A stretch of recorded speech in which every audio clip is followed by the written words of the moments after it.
Welcome back, ladies and gentlemen, to Truth Frequency. Architectsofcontrol.com is a website you all need to go to right now and check out the film, because that breaks down the mind control programming like we were discussing with William Whitecrow in the previous hour. So architectsofcontrol.com, Tsarion.com as well. And joining us, of course, is the legend himself. Once again, Michael Tsarion, thank you very much for joining us, and welcome to the broadcast. Thank you, Chris. It's nice to be on. Absolutely. You've got a talk coming up here in London in the next month. Do you want to tell the audience a little bit about it? Yes, it's on September 10th. It's an all-day event in London. It's a milestone for me because it's the first all-day event. So we've been working on it since the beginning of the year. It follows on from Age of Manipulation Part 1, which we did in Europe last year, which was primarily on symbolism and sort of the Luciferian satanic cult aspect. Got very deeply into that last year, so that opened the way up now to do Part 2, which is on post-humanism and where we're going as a species. It'll be an all-day event downtown near Covent Garden. The information is on my website, michaeltsarion.com. And we're doing, starting a season of live talks, live venues, plan for the future of some of the heavier stuff, more advanced stuff. You mentioned Architects of Control, the DVD. That sort of opened the door to the, or it was one of several projects in which I was able to, sort of fuse the conspiracy, equal psychology. I know you and I have talked about this before. And, of course, I had no idea that was going to be very interesting to people, but it turned out to be very interesting. So then, basically, we just wanted to move forward with that and get as much more information out about that as possible. But it will certainly be more of like an advanced class level for people, and maybe some of it will be very, very new to people, but it's very exciting anyway. So yeah, that's coming up very shortly in London. Well, I've got to ask you, Michael, where are we heading as a species? And if we can go back to your Atlantis work for just one brief moment, people are talking about this comet Elenin. People are talking about this 12th planet coming through, a brown dwarf star. And all of a sudden, at this exact same time, and if you reference it with the JPL alignments, we have earthquakes, tornadoes, almost every time that this thing supposedly aligns. Is this all a psyop? Is this all mind control? Is this something that we can decode with Architects of Control? I think it's purely just the usual psyops. Every down through history, they've done this continuously, and now because there's an added awakening coming in even the lives of ordinary people, they have to sort of roll out this trauma scenario a lot more frequently than probably they've done before. So this situation with what's going on with the comets, the earthquake, there's evidence just came out yesterday. I have it on the forum under the War on You page, which shows that there was nuclear detonations under the crust of the Earth. The report has just come out showing that the earthquakes were in fact human. They were basically not natural phenomena, but were precipitated by actually conscious, deliberate detonations of nuclear detonations, no less, beneath the surface of the Earth. And this, of course, remember, if we cast our minds back to the great tsunami that happened a few years ago, then we have the Japanese disaster. We've got several disasters even recently, not even including 9/11, where there's clear evidence now for this behavior.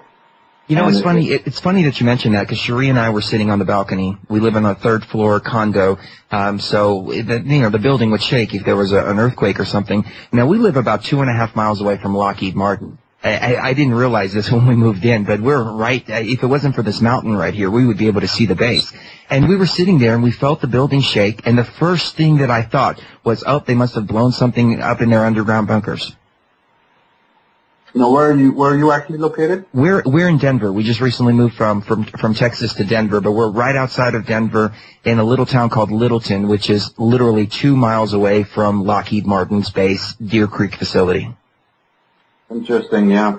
Very interesting. But I don't think there's going to be any doubt about that these ones, including probably even the tsunami that happened in the southern states, You know, they have the technology now, and we've known about it for years, that they've been building on this technology, versions of HARP technology, versions of other kinds of ELF technologies, and God knows what.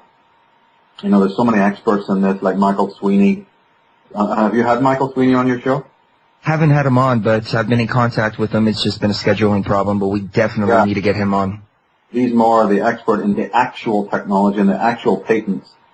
But, you know, it's been out there. We all know that they've been working on this for years, and now they're just going to use it because the we may know about it, a few people may know about it, but the masses have no clue that this is going on.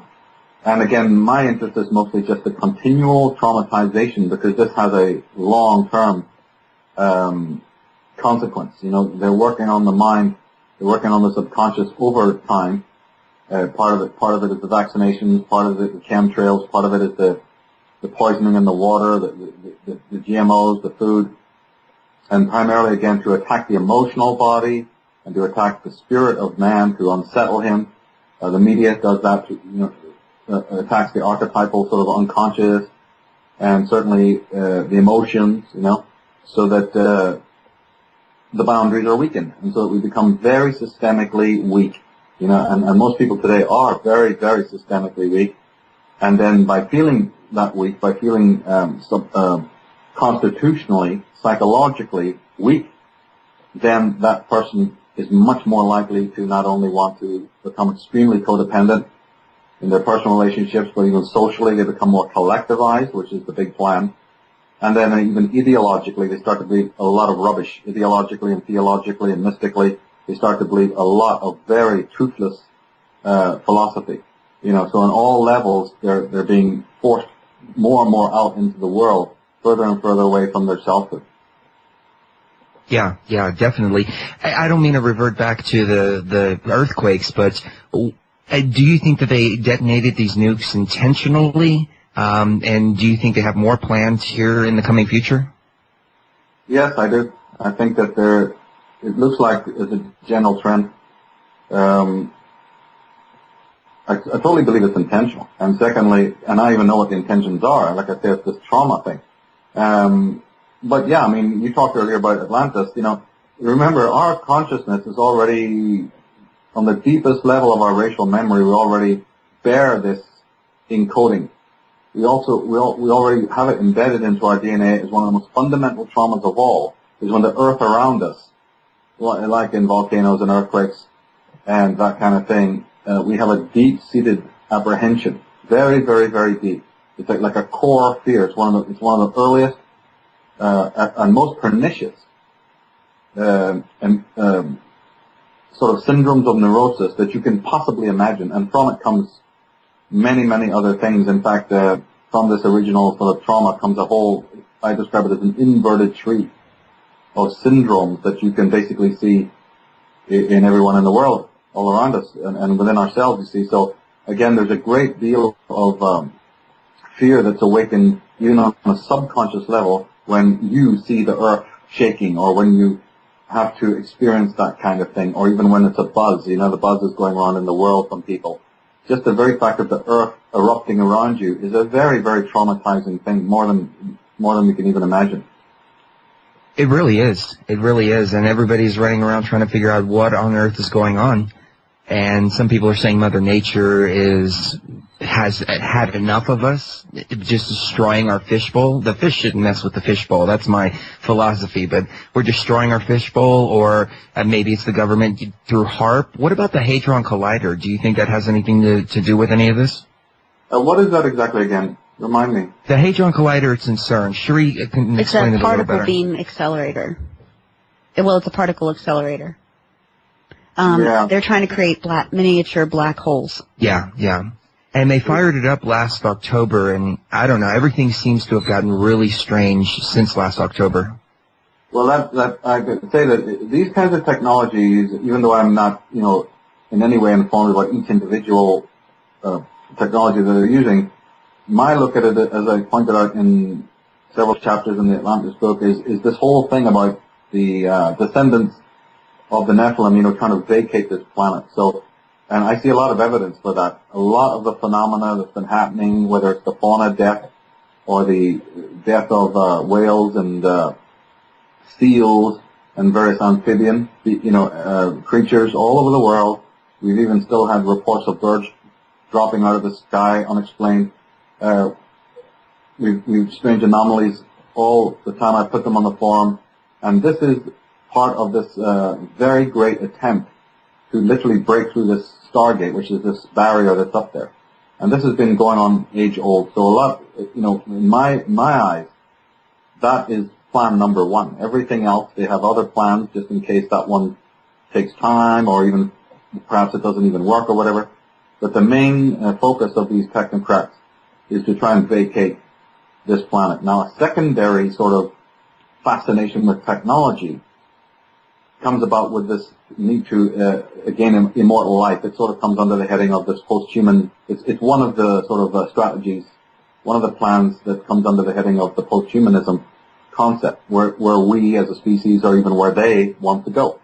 And in the past, there was a flirtation, a very deep interest, in fact, not a flirtation, but a very profound, deep interest in prolonging life through the use of psychoactive substances like, the famous magic mushrooms and the soma and what have you. So there's always been this, and we know that today as sort of loosely as alchemy and various mystical sort of paths, and so that these kind of Grecian Romanesque cults, like the cult of Eleusis and the cult of Dionysus, and even in many other cults of the ancient world, there was this preoccupation with the psychoactive substances, and it's carried on into our day. This is what we did in Major Manipulation 1.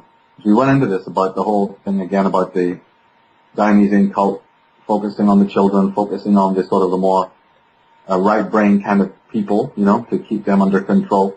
And that type of effort, that type of interest in actually prolonging life is what's really behind the genetics movement right now. I mean, they have to sell it to us by other means, but of course, but really behind it, and even this interest in technology, even this interest in nanotechnology, in all forms of the Genome Project, and many times this whole concept of cybernetics is, and even virtual reality for that matter. If you track what's been going on right now with the way that they're trying to build the ultimate computer, they've had so many setbacks, of course, trying to make a computer basically work like a human. They're so pathetically far away from that. But the general gist is that one day they're going to make this computer that's basically a combination between the carbon life forms and the silicon life form.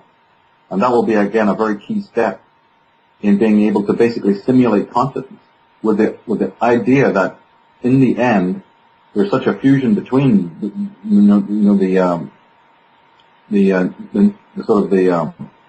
the brain of man, the neural circuitry of his brain, and the computer, that then they'll be indistinguishable. And when we cross that, their hope is that then the human being will inhabit a kind of a virtual world eternally. Your consciousness per se can live on. And of course, this involves many, many steps along the way to get to this point, because we're not just a conscious mind, we're also an unconscious mind. So how are they going to deal with that? Especially when you take on board psychologically the fact that most people don't even deal with their unconscious anyway, and certainly these leaders do not very much deal with it. So how do you do that? So they have problems, of course. They have deep problems in trying to simulate consciousness, because consciousness is only a very small part of the totality. You also have unconscious drives as well. So this is one of the issues that it comes up when you try to deal with the organic computer. Well, you mentioned... I'm sorry, you mentioned the Nephilim trying to escape, and we saw the United States going into Iraq, picking up Sumerian technology and whatnot. Is it possible that they're using HARP and these other devices to try to cause some kind of pole shift which will reveal the lost continent or the lost city of Atlantis, and maybe they'll be able to obtain some kind of lost technology? I never thought of that. You may be right there, because they have recently, it's on the forum again under the Atlantis page, where they now have conclusively and openly stated that Atlantis was in the Northwest. There's me beating my brains out for years trying to get through my Irish origins, people to buy this. And even they had to go on the Sci-Fi Channel one time when they did the show in Atlantis. And everybody else who was on the show, it was just mad talking about how it was in the Mediterranean and so on. So even when you get involved in these symposiums or any type of debate on Atlantis, there's so much focus on the Mediterranean, right? Now they finally come out, absolutely scientifically saying, yes, the lost continent was in the northwest. And I step back and say, why are they even making such a revelation, so public? Mm-hmm. Why are they doing it now? Because the elites know damn well where it is. I mean, their own the myths that refer to Tula, Ultima Thule, Hyperborea. Anybody with a brain who's studying anything mythological knows absolutely that it was in the northwest. But for years and years they tried to dismiss this, and many books were pushed that pointed to it being in every other corner of the world that you could imagine, And then suddenly now they come out, and as I say, people can go to my forum and look at the Atlantis page and you'll see this. Really, it's just like a month ago, I think they were talking literally weeks ago, that they now admit that, yeah, there's evidence to show that the British Isles, this particular quadrant of the northwestern hemisphere, was where the lost continent of Atlantis was. Let me take it. I'm sorry. Why would they be admitting that at this stage?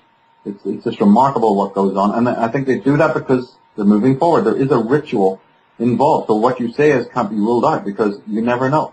All the technology that they're using is quote unquote Atlantean, What if, let me take it a step further, just a thought to ponder for the audience and yourself as well, but what if it's not actually transhumanism that they're trying to achieve? What if it's trans-Nephilism, for lack of a better term, and they figured, we can't get out because of this radiation belt. They've tried every other technology. Maybe they can figure out a way to upload their consciousness and then move those machines out. Well, I think machines, yes, exactly. There's all sorts of backup plans. You can go beyond this belt as a machine. Absolutely. It's just with human DNA. We are Nephilim too. We have their blood. They may call it junk DNA or whatever. They're doing their best to conceal it. But anybody who looks into their own consciousness objectively knows that there's very dark aspects to the human nature. We know this. This is, the greatest minds in the universe have contemplated this. So it's a given. And that particular mysterium, as I call it, the qualities of the mind that just create confusion, that put blocks between us and the spiritual dimension, that bog us down and all of this stuff, and the compensation for evil. This is their legacy. This is not indigenous to anyone who lived on this planet.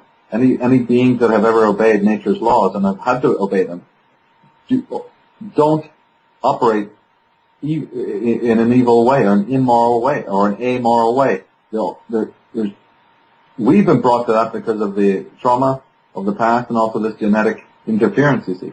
But these creatures, who, when they visited our planet, just a blink of the eye ago, whatever they had done in their own system, whatever they had done in their own world, you see, had violated nature so badly that they literally, we would define them as being evil. And it's not very complex to understand. Certainly, if you've read the myths and legends, then you see this clearly. Because see, we today have a very fudgy understanding of evil. In the ancient times, they didn't. These were crystal clear to people. Evil was very, very discernible, and everyone knew how to define it.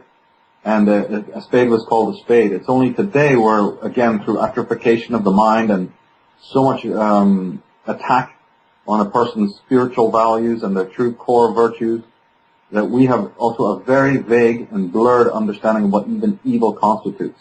Now, these Nephilim are evil. When they interfered with us to make a slave race for themselves, they crossed their own DNA with us. So each individual living today, every single human being, is in one way one of their children. And that's why choice is so important. Because the only way to say that you're not of them, or not of their blood, not of their way, is to consciously decide that and then work at it. Consciously be realigning yourself always towards the good and towards the spiritual and towards the pure. And those purifications need to be physical as well. It's primarily attitudinal. That's absolutely the most important. It's all attitude. But then you back up your attitudinal, or at least if you look at the myths and legends again, or the way that the ancient cults worked, they purified you. They had hierarchies. It was understandable because they were trying to purify out. They were trying to condition out that particular Nephilim seed. And there's not one way to do that. I even believe that most of religion, yoga, meditation, mysticism, alchemy, even maybe in some instances even the seeking for the soma, in the hands of some other people, it might have been that as well, sort of substances to help purify, because they knew something. And yoga, the original meaning of the word yoga is to reunite or to go back, to return.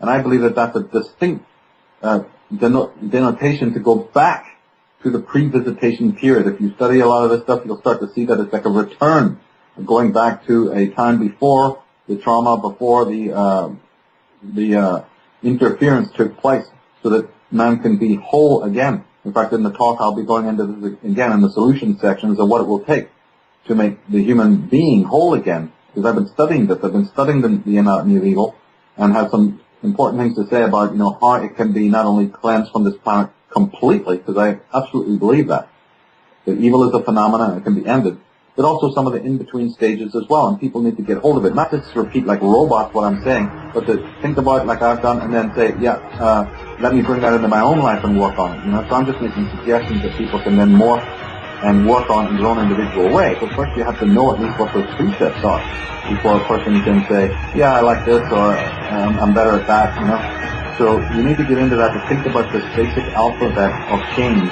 and then anyone can then sort of adapt it to their own existence in their own life. Let's get into that right when we come back, ladies and gentlemen, with Michael Tsarion, michaeltsarion.com. We'll see you right on the other side.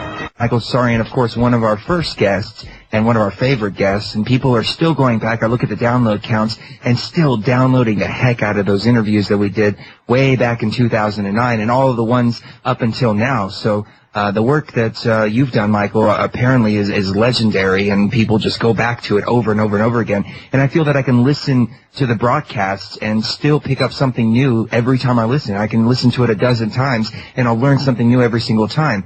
But right now, I just want to break it down A to Z, I should say, the alphabet of change, the origins of evil, and who we are, where we came from, and what we can do to prepare for the future.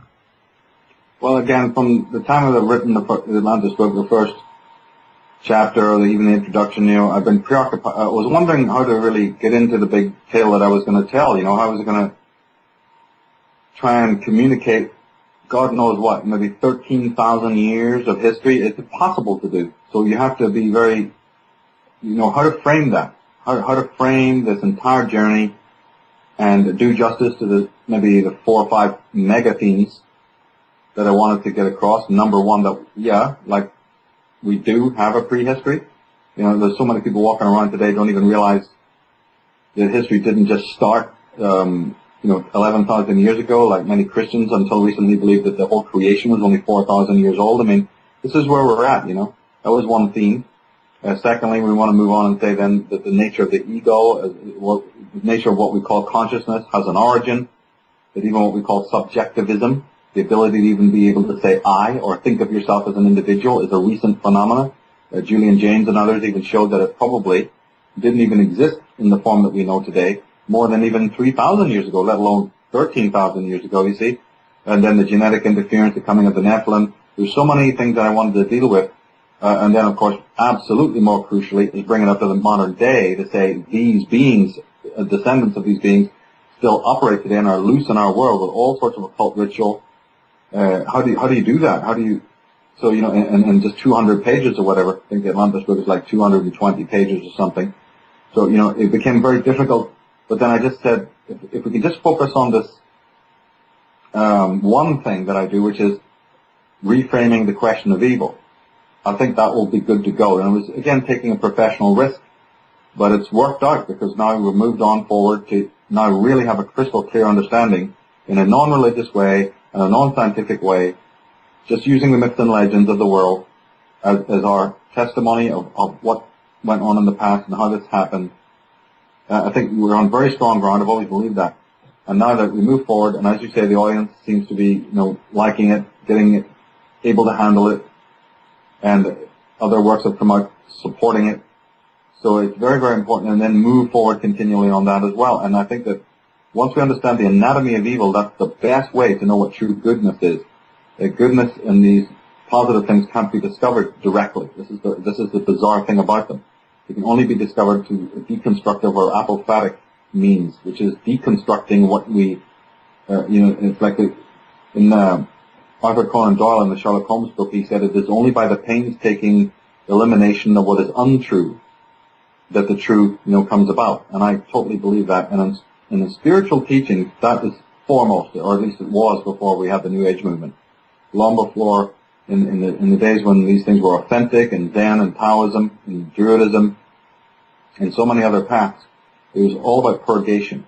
We talked a little bit earlier before the break there about even the physical aspects, which are crucially needed to maintain purification. This is where the yoga came in. This is where the Hatha Yoga, the Tai Chi, the Qigong. On the forum I also have a thing, you must know about all the phenomena of finding these very bizarre skulls, like these really elongated skulls and what have you. Oh, absolutely. Yeah. And even these deformed sort of skulls or deformed skeletons, and even this question of giantism and things like vampirism and things like the hybrid animals like the centaurs and the unicorns and all sorts of even gods that had different colors or had a single eye. In Irish mythology, it's full of it, like Cuchulainn, the great hero, being able to step into water and make the water boil. And I always put all of that down. Can't be 100% sure or anything like that. But even these elongated skulls, you see, the fallout from the war, the nuclear fallout. All the myths talk about a war of the gods. And that's always rendered as mythology, and yet you have physiological things that can be explained once you embody the myths. Once you embody what the myths are telling you, then you can explain all these anomalies that people dig out of the ground. The trouble is when you don't know that the myths are true, right, then you as a scientist or anthropologist or whatever dig that stuff out of the ground and then stare at it going, we can't explain any of this. The crystal skulls or even let's just stick to the physiognomy. The fact that we have hybrids, that we have freaks, that we have all sorts of fishmen mentioned, and sirens, and centaurs, and mermaids, and goodness knows what, and gods with, many arms, and what have you, and gods who had to stay beneath the earth because they couldn't stand the light, or had very fair skin, or albinos, and the myths are full of these underground creatures and what have you. That is going to remain mythology and remain folktale until a person is open-minded enough to realize what the myths have as a major theme. Well, not necessarily, though. You can take a look at the Montauk Monster and see that genetic engineering like that is 100% possible. Oh, yeah. I'm not really...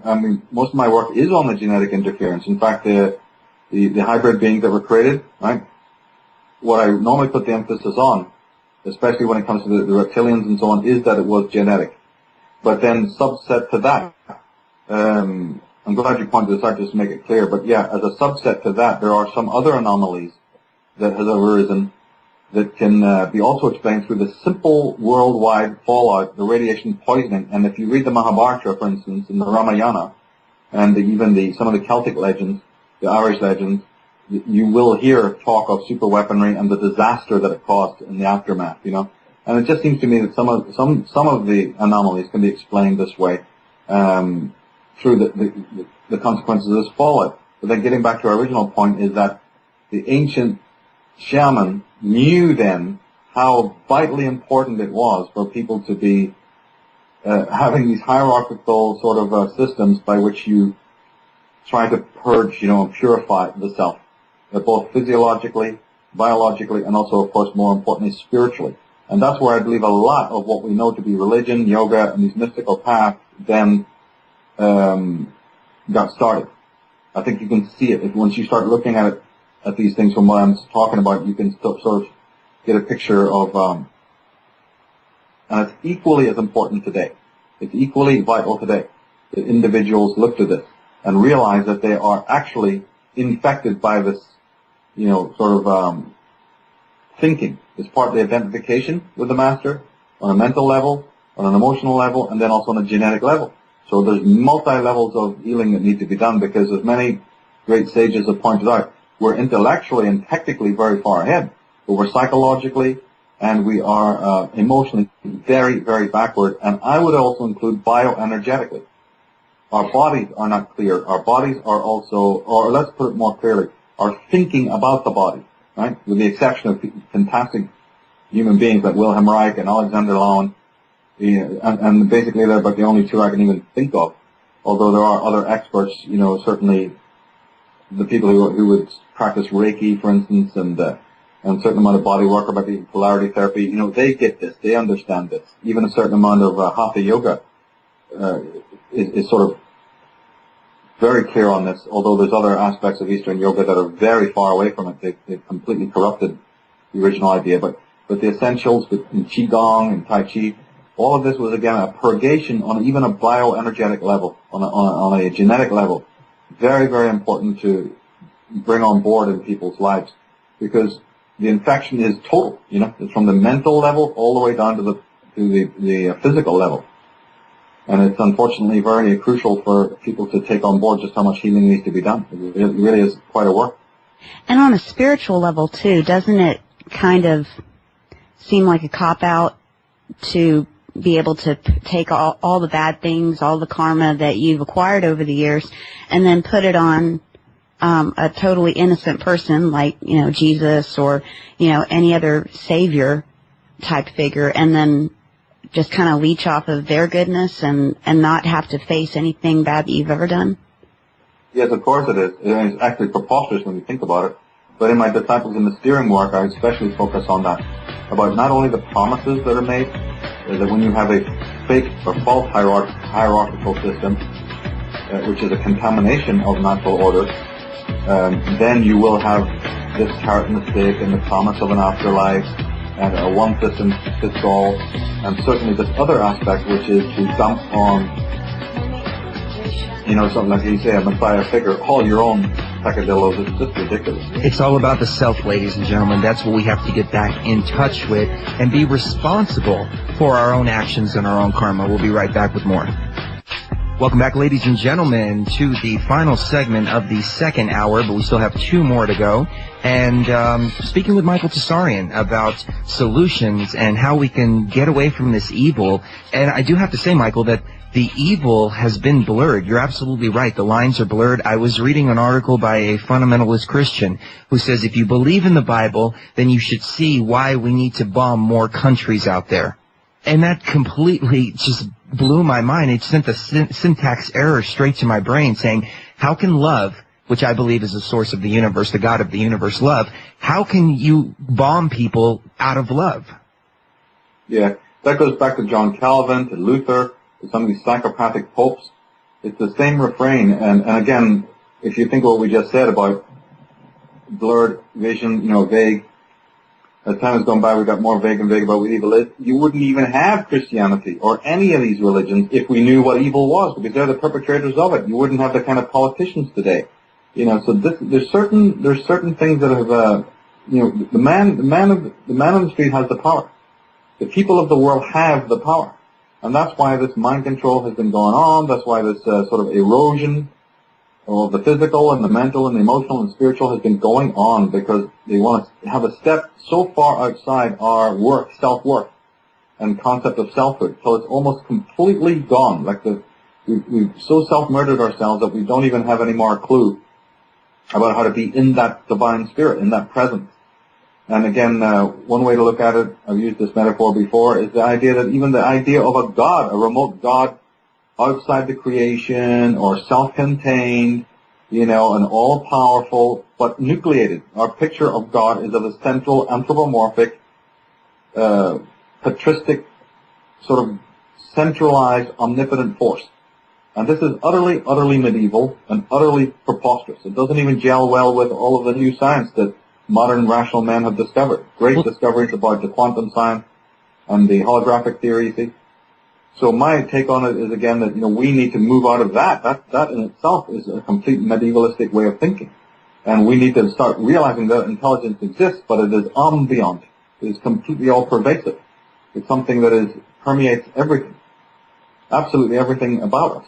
And everything that we are and everything we think. But as I said, as Wilhelm Reich constantly, you know, tried to teach people, and that is that even our relationships with our bodies, let alone anything else, is utterly inverted. I speak to the fundamentalist Christians sometimes, and I dumb it down. I try to give them the same information, but I dumb it down for them. And I say, well, wait a minute. You know, you're running around wanting to be children of God. But don't you want your children to grow up one day and go be men of themselves and women of themselves? So don't you think we should start being men and women of God as opposed to children of God? Well, they can't because everything that they're doing is back to front. As I said, this vision of God that they have, this philosophical it's really theological view of God, like the God in the sky, the God behind the clouds, is utterly, utterly infantile. And so therefore they're not going to have a true philosophy. Those theological, or they're called, in philosophy they're known as metaphysical. They're the metaphysical proofs of God, and none of them hold any teeth. And since the time of Nietzsche and Kierkegaard and others, they've been completely dismissed. Not one, so all these people who belong to these denominations of Christianity, and this includes Islam, have no philosophical teeth. It's just by propaganda that any of this rubbish is believed. And then that's where my philosophies come from. If you see that millions and millions and millions of people go to these guys, I mean, the sorcerers at the top, right, these priests know what I'm talking about here. They know that they're selling people a lie. But everybody goes and buys the lie. So then you see, it's not so much about pointing to those priests or that ideology or that small cabal up there as the problem. It's the same thing if you look at what's happening in the pharmaceuticals. Yeah, the pharmaceuticals, the AMA, the FDA, and Pfizer, and Wellcome, and DuPont, and all, you name it. Yeah, sure, they can produce all of these quick drugs and what have you that dumb everybody down and take away your pain and what have you. But aren't we going and buying it? You see, they put it in the store. You don't have to buy it. They could sit there and rot, and then these companies would fold up. Why do we go unconsciously and do it? Why do we buy that stuff? So, in my work, many years ago, I started to turn around and I started to really examine this master-slave dynamic, this master-slave relationship. And I have to say that I think that that's pretty much unique to my work. It's one of these things that is core to what I've been doing, especially recently. Because again, almost exclusively in every other instance of the alternative research movement, and this is provable. I mean, just go into the work of most of the people and you'll see that they haven't the faintest idea what really constitutes bringing consciousness in. It's deplorable. Even though they may use the term or talk about shadow work and all, it's preposterous. A few sentences and you can realize they don't have a clue what they're talking about. They haven't actually studied it. And that's dismal. The only good thing about it is that, hope to God we have time for people to waken up to what it's really all about. But then you run up against another problem is that people don't have, what's happened today? How can people think about even the past? How can they even think about the traumas that they've lived in their own life when today there's so much demand on just staying alive in the moment? Just in pure survival, right now, the average man, the average woman, the average worker, right, is so preoccupied with the now and trying to survive now that they can't even really get into their childhood or, what is my unconscious doing or, there's hardly any time to even think. There's hardly any space. There's hardly any private time. So I've had to realize this and say, okay, then I will always be construing my work to save you that 30 years. I know that you don't have the time to even go back and think about it. So it's not just racing ahead, and putting out stuff that people can't grasp. You have to sort of say, I'm packaging this stuff so that you don't have to think about it. But if you listen to me for half an hour, you listen to one of my radio shows, or you read one of my books, or you come to one of my talks, you see, it'll be done. You'll be able to grasp it. You'll be able to get into that headspace. Because unfortunately, it appears to be that when it really comes to the deepest kind of insight, the deepest kind of introspection, people aren't doing it. And they're still falling for the, let's blame George Bush, and let's blame Al Gore, and let's blame this, and let's point to the, the governments of the world. And of course this is ridiculous. Right now is the most crucial time to get our hands on the real weaponry so that we can really do damage to these guys. But that's not going to happen until some basic fundamental psychological building blocks, some fundamentals are in place. I've been saying this from day one, but it needs to be really made now the main focus, I think. Yeah. Well, after waking up, I've noticed that the second thing that people run into, the second roadblock after waking up, is usually getting off of all the pharmaceuticals that their doctors have them on. And we've heard it over and over and over again from our listeners that's the second roadblock they run into after waking up. Oh man, I've got to get off of all this stuff. But they don't want to let go of those handrails because they're afraid they're going to fall flat on their face. So what advice would you give to people like that want to let go of the handrails, but they just don't have the gumption or the balls to do it? Well, I don't give personal advice. I just try to, maybe sort of direct them to some of my work that I'm doing, especially the stuff I'm doing now. I try to make I think it's very difficult. I think that people who, and I'm just not used to it, you know. I try to make my statements as public as possible, publish them, but I don't really, I'm so inexperienced in giving individual people advice. I've never done it really in my life, and when I did do it, it didn't work out. So I gave it up so long ago that I'm just, because my concept is to let people do whatever they want. You know, I'm so programmed to just focus that people are left as free as possible to make their own decisions, that the downside of that, so to speak, is in a way it becomes very difficult to give personal, individual advice, especially without knowing the individual circumstance. I mean, in general, to answer your question, is to remind them to, you know, go to study their own psyche, that they have to take responsibility for their own being. I mean, there's nothing more that I can say about that. You know, then I can get into the psychology, then I can get into expressing the discoveries that I've made, which I think are unbelievably valuable. And that's what motivates me to keep going. And there are enough people who respond to that saying, we love that, you know, and carry on. But this is very difficult work. It is something that is, right now, we're at a very, very key position in their life. We spoke, I think, on other shows about this transition between the Saturnian sort of Martian paradigms, you know, and this more Uranian, Teutonic phase shift. You know, there's so many languages that you can use to explain this shift.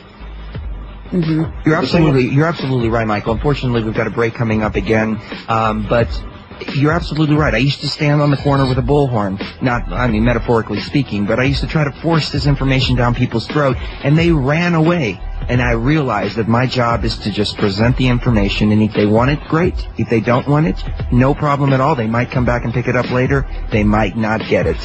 They might not come back for it, period. But on that note, ladies and gentlemen, we will be right back to pick